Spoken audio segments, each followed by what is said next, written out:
नमस्कार, Deepa's food blog मराठीमध्ये तुम्हा सर्वांचं खूप खूप स्वागत आहे. तर आज आपण बनवणार आहोत अगदी मोजक्या साहित्यात केशर पेढा बनवणार आहोत. आता सणाला सुरुवात झालेली आहे, जवळच रक्षाबंधन आले म्हणून आज आपण केसरी पेढा बनवणार आहोत. तर सर्वात आधी तर गॅसवर कढई तापत ठेवली आहे, त्याच्यात अर्धी वाटी दूध घातलेलं आहे आणि 2 चमचे साजूक तूप घालायचं आहे. आता इथं मिल्क पावडर वापरून पेढे बनवणार आहोत म्हणून इथं 200 ग्रॅम मी मिल्क पावडर घेतलेली आहे. अगदी झटकीपटे पेढे तयार होतात. आता गॅसची फ्लेम ही लोच ठेवायची आणि त्याच्यावर छान असं गुठळ्या मोडत मोडत हे मिश्रण एकजीव करत राहायचं आहे. गॅस कुठेही वाढवायचा नाही आहे आणि मस्त मंद आचेवरच हे छान घट्ट होईतोपर्यंत परतत राहायचं आहे.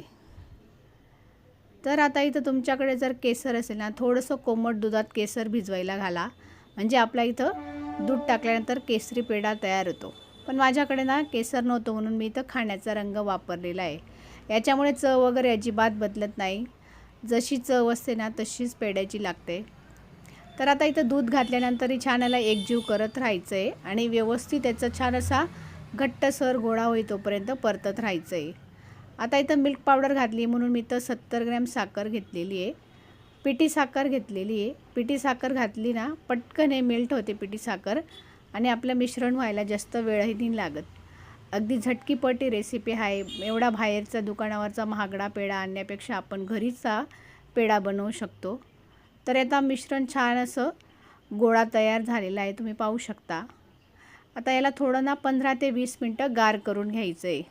15 ते 20 मिनटं हे छान गार झालं ना म्हणजे आपला पेढा लवकर बनतो. जर तुमच्याकडे वेळ असेल ना तुम्ही हे 15 ते 20 मिनटं फ्रीजमध्येही ठेवू शकता. आता छान हा गोळा थंड झालेला आहे. आता लगेच आपण याचे पेढे बनवून घेणार आहोत. आता इथं मस्त असे वड्या तोडून घ्यायच्या आहेत आणि मस्त गोल गरगरीत असे इथं आपण पेढे बनवून घेणार आहोत. अगदी कमी साहित्यात घरच्या घरी इथं आपला केसरी पेढा तयार झालेला आहे. सणासुदीला आपल्याला तयार व्हायचं असतं, वेळ नसतो, तर अगदी घरीच 15 ते 20 मिनटात आपण ही रेसिपी बनवू शकतो. माझ्या पद्धतीने एकदा ही रेसिपी नक्की ट्राय करा आणि व्हिडिओ जर तुम्हाला जराही आवडला असेल तर व्हिडिओ लाईक करा आणि तुमच्या मित्रमैत्रिणींना, नातेवाईकांना जास्तीत जास्त शेअर करा.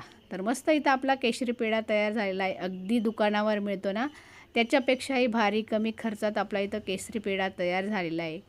जर तुम्ही चॅनलवर नवीन असाल तर चॅनलला सबस्क्राईब करा. भेटूया अशा नवीन व्हिडिओसोबत. तोपर्यंत बाय.